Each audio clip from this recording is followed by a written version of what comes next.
in 1 Thessalonians chapter 5 verse 16 to 18. Rejoice always, pray without ceasing,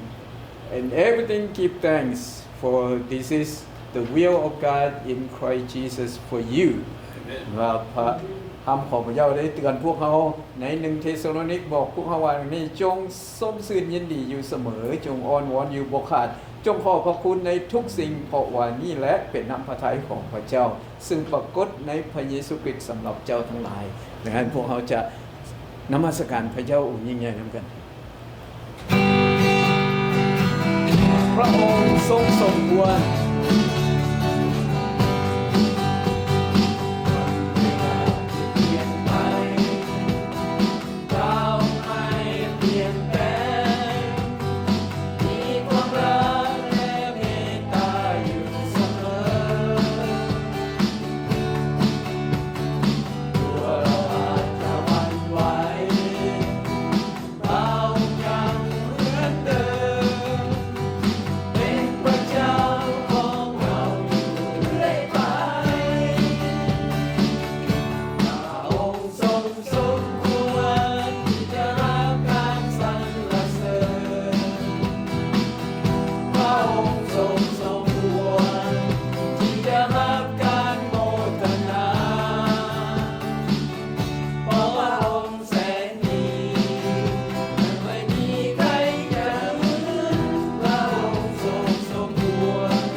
song will be พระเจ้าทรง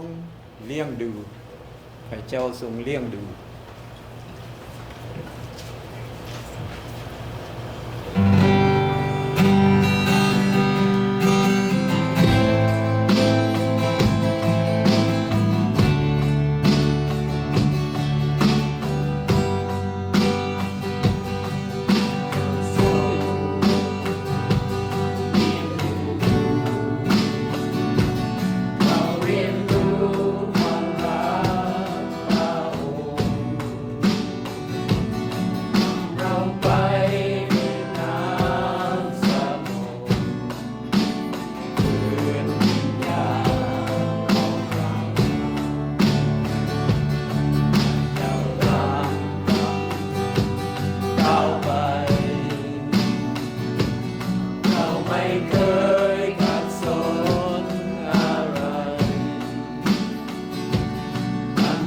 ไป